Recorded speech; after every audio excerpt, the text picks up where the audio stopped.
जनसंख्या संक्रमण सिद्धांत के अनुसार जनसंख्या की वृद्धि दर समस्या उत्पन्न नहीं करती है। ऑप्शन नंबर प्रथम एवं तृतीय अवस्था में।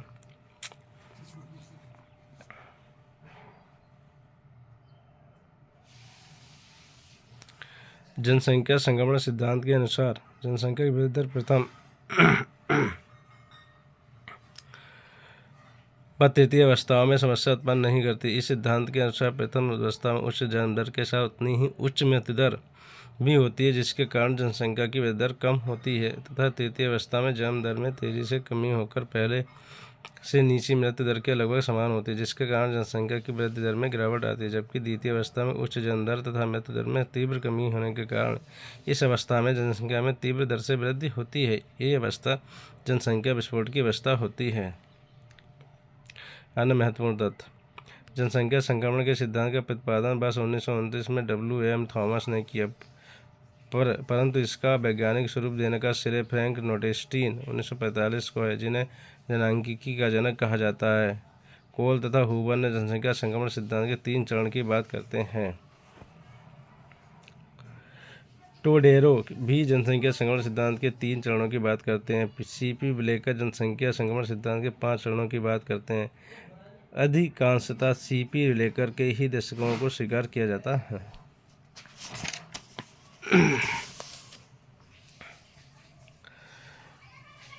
Question number 17। उत्पादन में वृद्धि जनसंख्या की तुलना में धीमी होगी जब तक कि लोगों में भुखमरी ना हो जाए। ये कथन किसका? ऑप्शन नंबर डी, माल्थस का।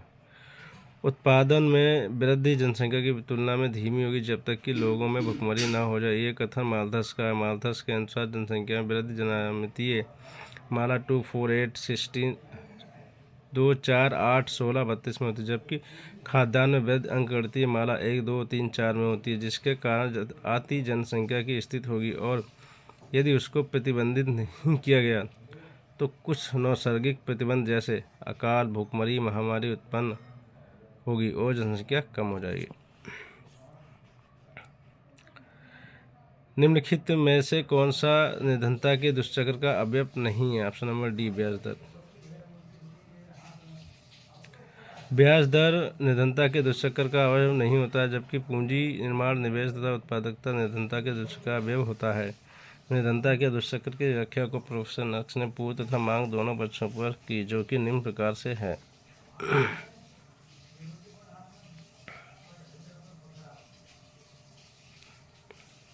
Question number 19। निम्नलिखित में से कौन सा जेकब वार्नर के अनुसार विकास का एक सूचक है? ऑप्शन नंबर डी, प्रति व्यक्ति राष्ट्रीय आय। जेकब वार्नर के अनुसार प्रति व्यक्ति राष्ट्रीय आय आर्थिक विकास का एक महत्वपूर्ण सूचक है। Question number 20। निम्न में से कौन आर्थिक विकास का सर्वश्रेष्ठ सूचक है? ऑप्शन नंबर सी, उच्च प्रति व्यक्ति आय।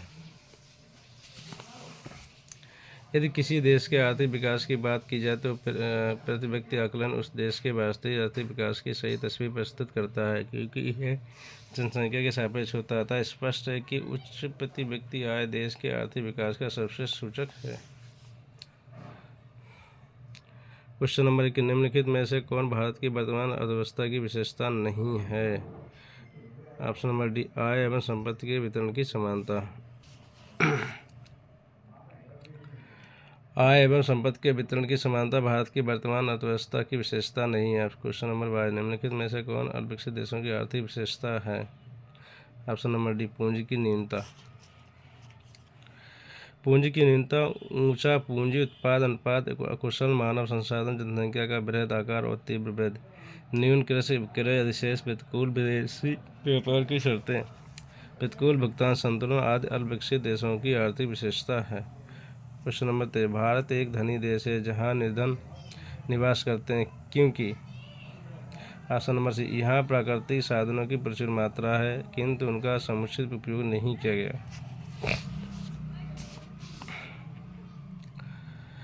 भारत एक धनी देश है जहाँ निर्धन निवास करते हैं क्योंकि यहाँ प्राकृतिक साधनों की प्रचुर मात्रा है किंतु उनका समुचित उपयोग नहीं किया गया।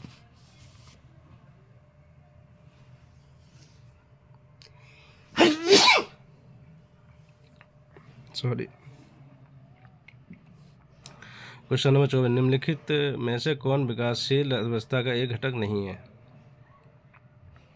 ऑप्शन नंबर बी, पूंजी निर्माण की उच्च दर। पूंजी निर्माण की उच्च दर विकसित देश की अर्थव्यवस्था का लक्षण नहीं है, जबकि जनसंख्या वृद्धि की उच्च दर, बेरोजगारी की उच्च दर, व्यापक निर्धनता, प्राथमिक क्षेत्र की असमानता, निम्न प्रति व्यक्ति आय, पूंजी का अभाव, निम्न स्तर की तकनीक, घटिया मानव पूंजी परिसंपत्तियों का दोषपूर्ण वितरण, निम्न जीवन स्तर आज विकासशील देश की अर्थव्यवस्था के लक्षण हैं। क्वेश्चन नंबर 25, निम्नलिखित लक्षणों में से कौन सा लक्षण समानता विकासशील देशों का है? ऑप्शन नंबर डी, प्राथमिक क्षेत्र पर निर्भरता। क्वेश्चन नंबर 26, निम्नलिखित में से कौन विकास का एक आर्थिक निर्धारक नहीं है? ऑप्शन नंबर सी, सरकार पर विश्वास। आर्थिक विकास के निर्धारक तत्व आर्थिक और गैर आर्थिक दोनों ही हैं। आर्थिक विकास के आर्थिक निर्धारक निम्न हैं: प्राकृतिक संसाधन, पूंजी निर्माण, विभिन्न क्षेत्रों में पूंजी उत्पादन अनुपात, जनसंख्या का आकार एवं वृद्धि दर, मानव संसाधन। नंबर 6, संगठन, कुशल प्रबंधन, आर्थिक और सामाजिक आधार संरचना, वित्तीय संस्थान, यातायात एवं संचार के साधन, प्रौद्योगिकी उन्नयन, कृषि का विक्रय अधिशेष,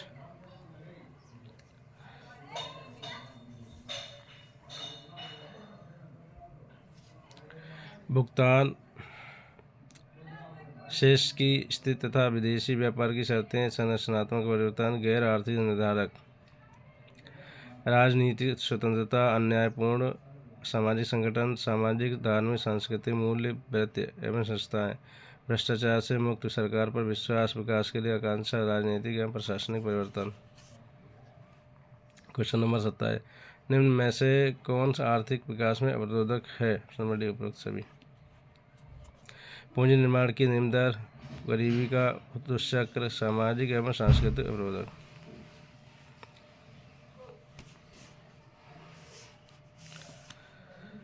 आर्थिक विकास में अवरोधक हैं: पूंजी निर्माण की निम्न दर,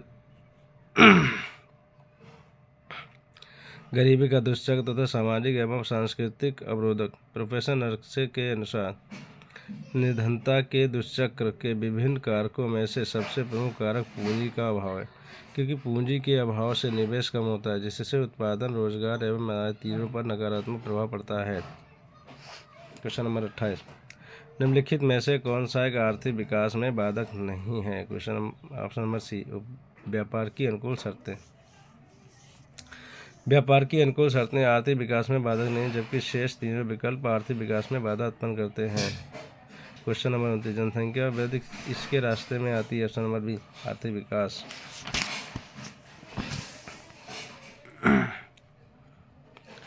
व्याख्या देखते हैं। तीव्र जनसंख्या वृद्धि आर्थिक विकास में बाधक होती है। जनसंख्या जब तेजी से बढ़ती है तो बहुत सारे साधन जिनका उपयोग विकास कार्यों के लिए किया जा सकता है,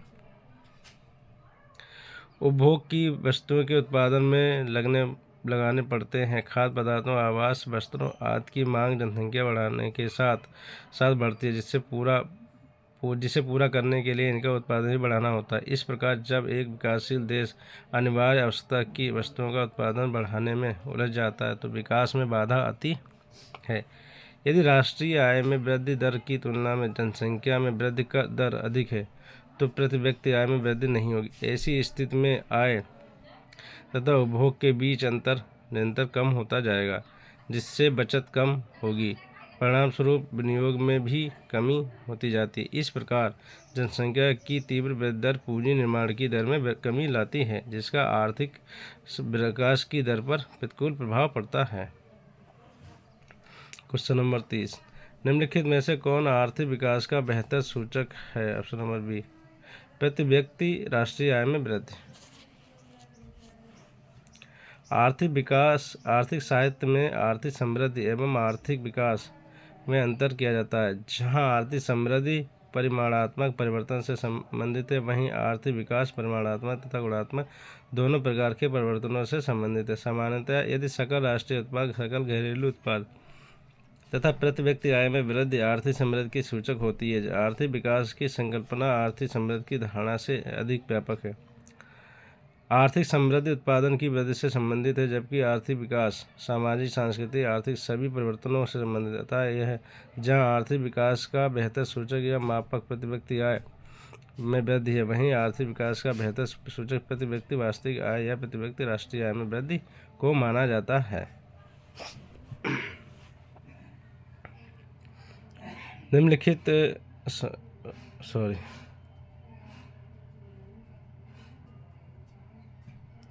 क्वेश्चन नंबर 31, संतुलित विकास तथा उस अवस्था की व्याख्या के लिए प्रयोग किया जाता है जिसमें ऑप्शन नंबर डी अर्थव्यवस्था के सभी क्षेत्र एक साथ विकास करते हैं।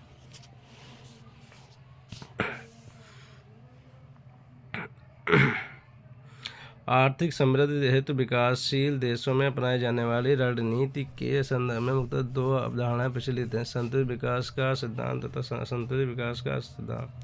संतुलित विकास के सिद्धांत का अभिप्राय अर्थव्यवस्था के विभिन्न क्षेत्रों की समरूप वृद्धि से, जिससे विभिन्न उद्योगों एवं क्षेत्रों के उत्पाद सुगमता से बाजार पा सकें तथा किसी उद्योग या क्षेत्र में कमी और अतिरेक की समस्या न रहे। इस अवधारणा के समर्थकों में रोसेनस्टीन, रोडन और रेगनार नर्क्स जैसे अर्थशास्त्री प्रमुख हैं। क्वेश्चन नंबर 32, यदि समाज में बचत की औसत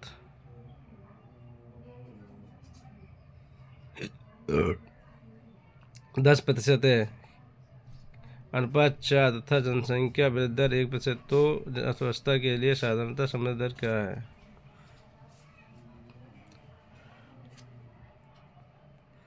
किसी भी अर्थव्यवस्था, ऑप्शन नंबर बी 2.5%। किसी भी अर्थव्यवस्था के संबंध में यदि पूंजी उत्पादन अनुपात तथा बचत की दर तथा या निवेश की दर दी हुई हो तो उस अर्थव्यवस्था की आर्थिक समृद्धि दर को निम्न सूत्र में ज्ञात किया जा सकता है। साधारण सरल समृद्धि दर इक्वल टू बचत की दर ऐसा पूंजी उत्पादन अनुपात 10/4 to 2.5। यदि सरल समृद्धि दर में से जनसंख्या की वृद्धि दर घटाते हैं तो निवल समृद्धि दर प्राप्त होती है। चूंकि प्रश्न में जनसंख्या वृद्धि दर 1% है तथा साधारण समृद्धि दर 2.5% है, अतः निवल समृद्धि दर 2.5 - 1 = 1.5 होगी। क्वेश्चन नंबर 13, आर्थिक विकास को निर्धारित करने वाले तत्वों को कितने वर्गों में बांटा जा सकता है? Option number D 2। आर्थिक विकास को निर्धारित करने वाले तत्वों को 2 वर्गों में बांटा जा सकता है, आर्थिक निर्धारक तथा गैर आर्थिक निर्धारक। आर्थिक विकास के आर्थिक निर्धारकों में सबसे अधिक महत्वपूर्ण है पूंजी स्टॉक तथा संचयन की दर, पूंजी निर्माण, पूंजी उत्पादन अनुपात, मानव संसाधन, तकनीकी उन्नयन, जनसंख्या का आकार तथा वृद्धि दर। कृषि क्षेत्र में विक्रय अतिरेक, आर्थिक प्रणाली, भुगतान शेष की स्थिति एवं विदेशी व्यापार की शर्तें। गैर आर्थिक निर्धारकों में महत्वपूर्ण राजनीतिक स्वतंत्रता, सरकार में विश्वास, न्यायपूर्ण सामाजिक संगठन, भ्रष्टाचार से मुक्त, विकास की तीव्र एवं दृढ़ता आकांक्षा, सामाजिक, धार्मिक, सांस्कृतिक मूल्य, व्यक्ति एवं संस्थाएं। क्वेश्चन नंबर 34, बिना प्रयास स्वाभाविक रूप से चलने वाली प्रक्रिया को कहा जाता है? ऑप्शन नंबर बी आर्थिक समृद्धि। आर्थिक समृद्धि का अर्थ उत्पादन में वृद्धि होता है, इसे बिना प्रयास स्वाभाविक रूप से चलने वाली प्रक्रिया भी कहा जाता है। इसके विपरीत आर्थिक विकास की संकल्पना अधिक व्यापक है और इसमें प्रति व्यक्ति उत्पादन में वृद्धि के साथ साथ ये देखा जाता है कि अर्थव्यवस्था के आर्थिक एवं सामाजिक ढांचे में क्या परिवर्तन हुए हैं। इस प्रक्रिया में सकल राष्ट्रीय उत्पादन में कृषि का हिस्सा लगातार गिरता जाता है, जबकि उद्योग, सेवाओं, व्यापार, बैंकिंग, निर्माण गतिविधियों का हिस्सा बढ़ता जाता है। श्रम शक्ति के व्यावसायिक ढांचे में भी परिवर्तन होता है और उसकी दक्षता एवं उत्पादकता में वृद्धि होती है। इस प्रकार आर्थिक विकास से तात्पर्य उत्पादन में वृद्धि के साथ साथ उत्पादन की तकनीकी, संस्थागत व्यवस्था और वितरण प्रणाली में परिवर्तन होता है। आर्थिक समृद्धि की तुलना में आर्थिक विकास प्राप्त करना कहीं अधिक कठिन होता है। केवल आर्थिक समृद्धि के जरिए गरीबी, बेरोजगारी, भुखमरी, बीमारी, अशिक्षा और असमानताओं जैसी समस्याओं का उन्मूलन नहीं किया जा सकता। इसके लिए आर्थिक विकास की आवश्यकता होती है। Question number 35, professor P T. Bauer के अनुसार आर्थिक विकास का प्रमुख सूचक है समर ऊंची प्रति व्यक्ति आय। Professor P T. बाबर के अनुसार आर्थिक विकास का प्रमुख सूचक ऊंची प्रति व्यक्ति आय। उनके अनुसार आर्थिक विकास के लिए प्रति व्यक्ति वास्तविक आय में वृद्धि की दर जनसंख्या में वृद्धि की दर से अधिक होनी चाहिए। क्वेश्चन नंबर 36, मानव पूंजी में विनियोग का संबंध है? ऑप्शन नंबर डी उपरोक्त सभी शिक्षा पर व्यय, प्रशिक्षण पर व्यय, स्वास्थ्य सेवाओं पर व्यय।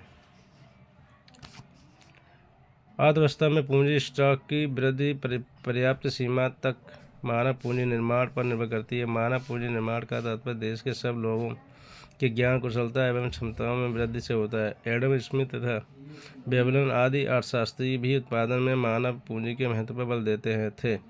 यदि अल्पविकसित देशों की अर्थव्यवस्था शिक्षा, ज्ञान एवं तकनीकी ज्ञान का प्रसार नहीं करती और लोगों की कुशलता तथा शारीरिक दक्षता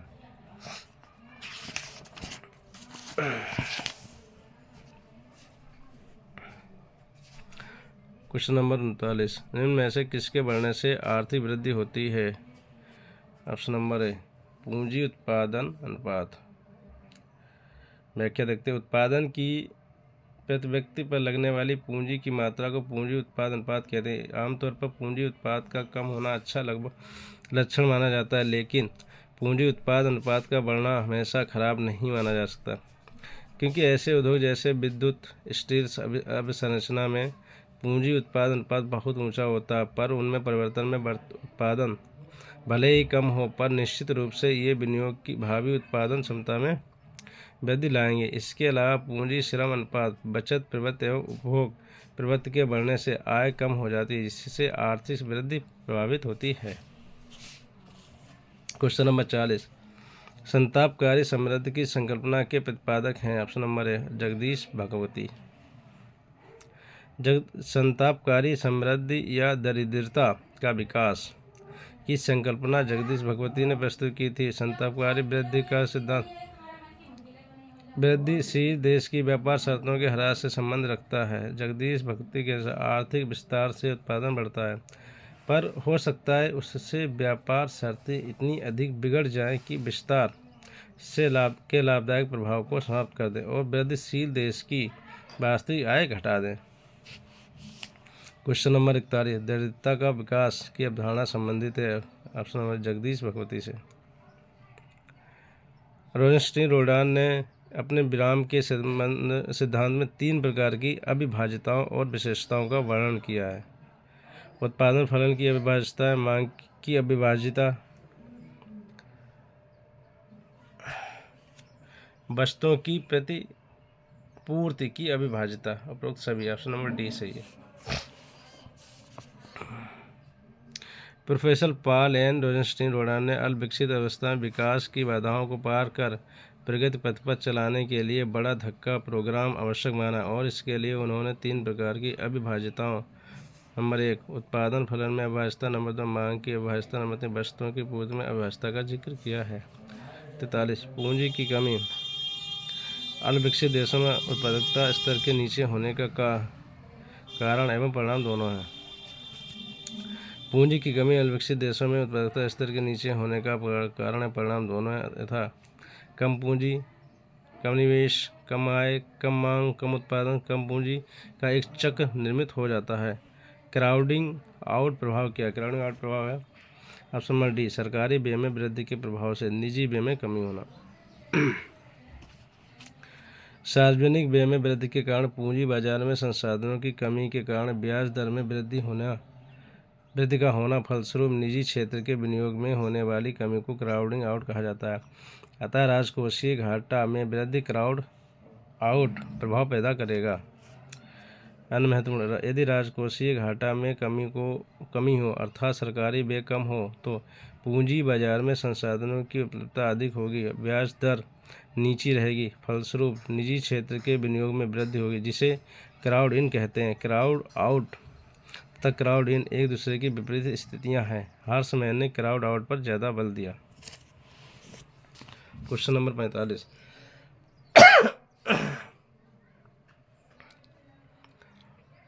निम्न में से किस दशा में क्राउडिंग आउट प्रभाव पूर्ण होगा?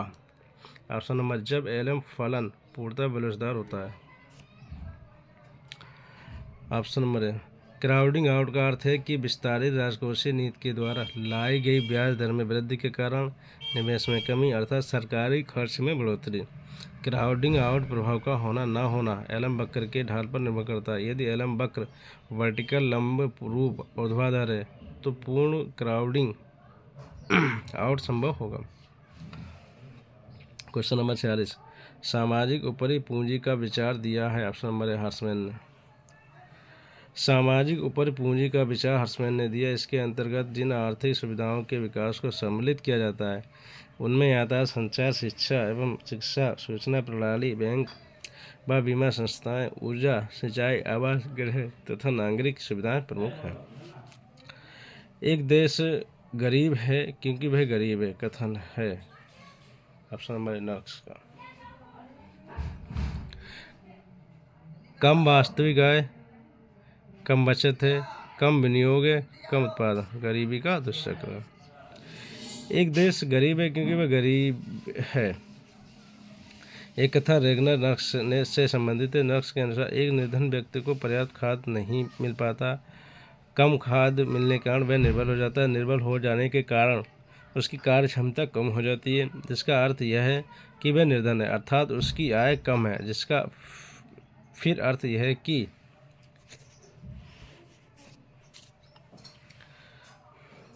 उसे पर्याप्त खाद्य पदार्थ सामग्री नहीं मिलती।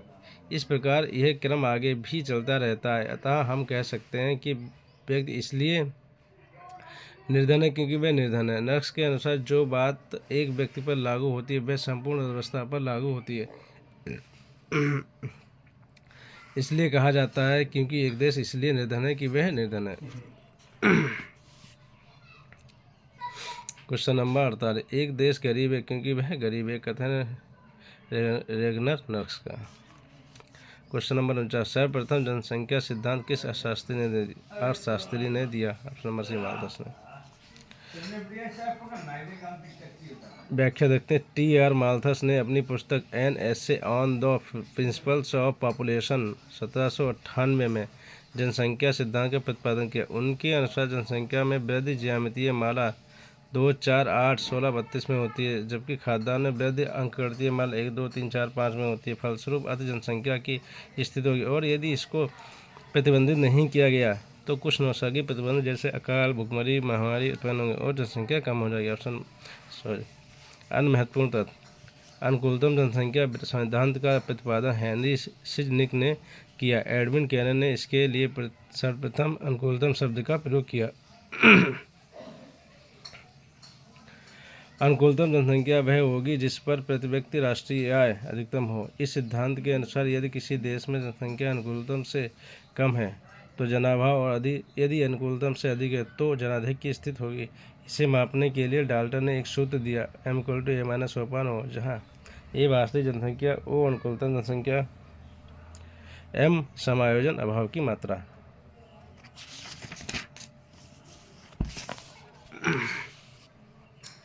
क्वेश्चन नंबर 50, पूंजी आवश्यक तत्व है लेकिन विकास के लिए एकमात्र निर्धारक नहीं। ये किसका कथन है। Option number D, R. Nurkse. पूंजी आवश्यक तत्व है लेकिन विकास के लिए एकमात्र निर्धारक नहीं है। ये कथन रेगनर नक्स का है। नक्स ने बताया कि आर्थिक विकास की सबसे बड़ी बाधा पूंजी की कमी होती है। दरिद्रता किसी देश की पूंजी निर्माण की निम्न दर का कारण तथा परिणाम दोनों होती है। अन्य महत्वपूर्ण तथ्य। अविकसित देशों में पूंजी निर्माण की वृद्धि में निम्न बाधाएं हैं। नंबर 1, बचत एवं निवेश का निम्न स्तर। नंबर 2, वित्तीय समस्याएं। नंबर 3, प्रदर्शनकारी प्रभाव आदि। हेराल्ड मॉडल में यदि GA>GW है तो उत्कर्ष दशा प्राप्त होती है। जनसंख्या के गुणात्मक पहलुओं को अपने विश्लेषण में प्राथमिकता मार्शी डॉप ने दी है। रोडान संतुलित समृद्धि का समर्थन करता है, जबकि A.O. हर्समैन, H.W. Singer, A.O. श्मिटर आदि असंतुलित समृद्धि का समर्थन करते हैं। वेकवास इफेक्ट की अवधारणा गुनाह मेंडल ने दी है। सोलो मॉडल में उत्पादन की वृद्धि दर बचत की वृद्धि दर द्वारा निर्धारित होती है। अर्ध विकसित देश में प्रति व्यक्ति आय कम होने के कारण ऑप्शन नंबर सी, उपभोग प्रवृत्ति अधिक होती है। अर्ध विकसित देशों में प्रति व्यक्ति आय कम होने के कई कारण हैं, जिसमें से एक कारण यह भी कि इन देशों में उपभोग प्रवृत्ति अधिक होती है। प्रति व्यक्ति आय कम होने के अन्य कारण हैं। 1, बचत का आकार छोटा होना, निवेश का निम्न स्तर, आधारभूत संरचना का अभाव। नंबर 4, राष्ट्रीय आय का छोटा आंकड़ा। उपभोग प्रवृत्ति के आधार पर ही ड्यूजन बेरी ने प्रदर्शन प्रभाव तथा नर्क्स ने अंतर्राष्ट्रीय प्रदर्शन प्रभाव का विचार दिया। क्वेश्चन नंबर 52, रेचेट अनुवर्ती प्रभाव का प्रतिपादन किया। ऑप्शन नंबर ए ड्यूजन बेरी ने। क्वेश्चन नंबर 53, 1979 में किसने जीवन के भौतिक गुणवत्ता सूचकांक को खोजा। ऑप्शन नंबर बी मॉरिस ने। वर्ष 1979 में जीवन के भौतिक गुणवत्ता सूचकांक को एम.डी. मॉरिस ने खोजा था।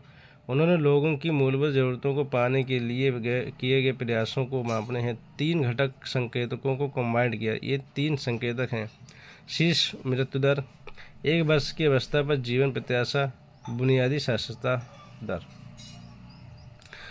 क्वेश्चन नंबर 54, जीवन की भौतिक गुणवत्ता सूचक का प्रतिपादन किसने किया। Option number B Morris D Morris. व्याख्या देखते हैं। जीवन की भौतिक गुणवत्ता सूचकांक PQLI मॉरिस डी मॉरिस द्वारा विकसित किया गया था।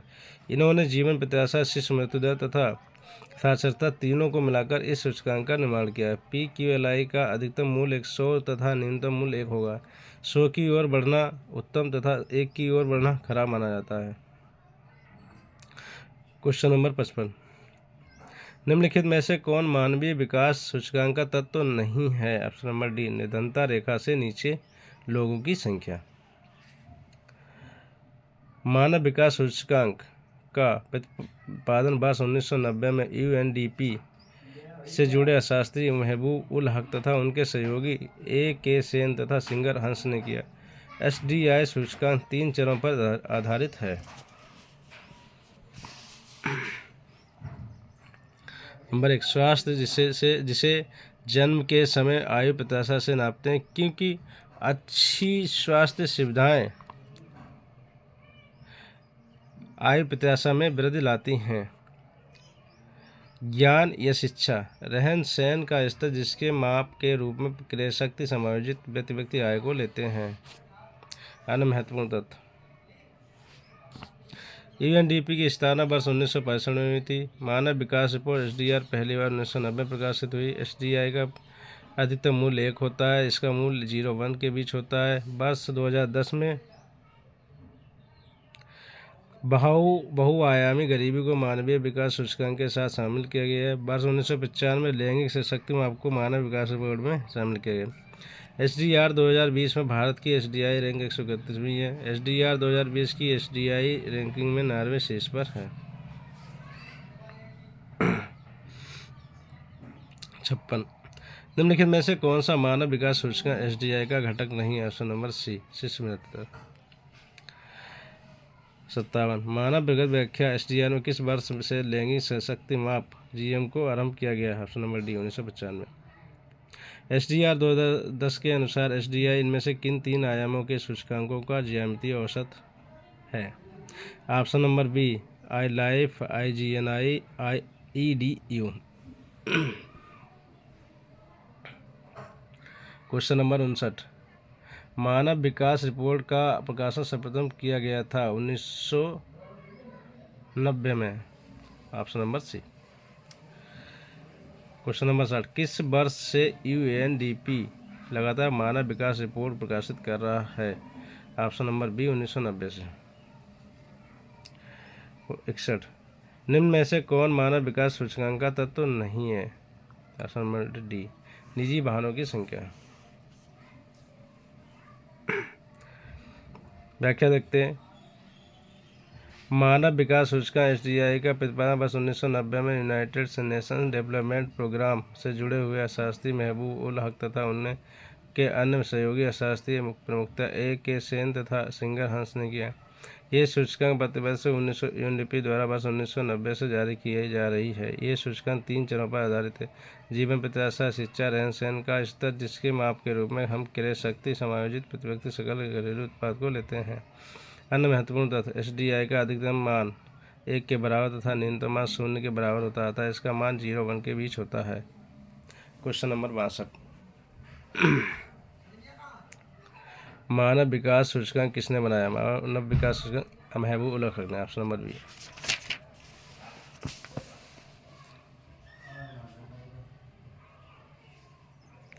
निम्नलिखित में से कौन मानव विकास सूचकांक का एक पैरामीटर नहीं है? ऑप्शन नंबर सामाजिक असमानता।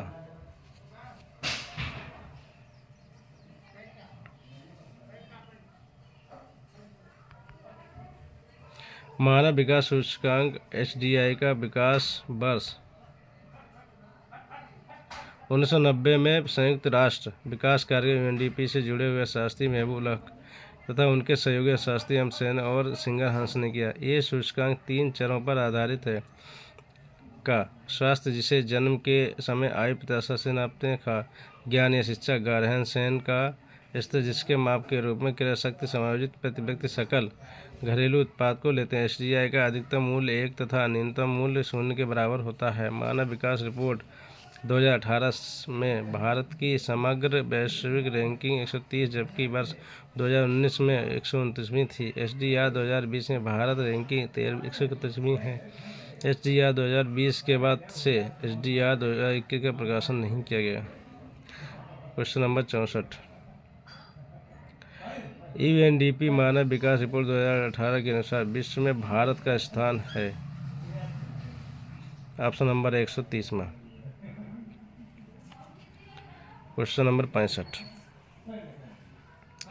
वर्तमान में मानव विकास सूचकांक HDI का माप किया जा रहा है। ऑप्शन नंबर सी। अधिप्राप्य परिप्रेक्ष्य में मानव विकास सूचकांक चयनित संकेतकों में क्षेत्रों को उनकी अधिप्राप्ति के अनुसार किया जाता है। ये संयुक्त राष्ट्र विकास कार्यक्रम UNDP द्वारा देशों को उनके मानव विकास के आधार पर मूल्यांकित एक सूचकांक है।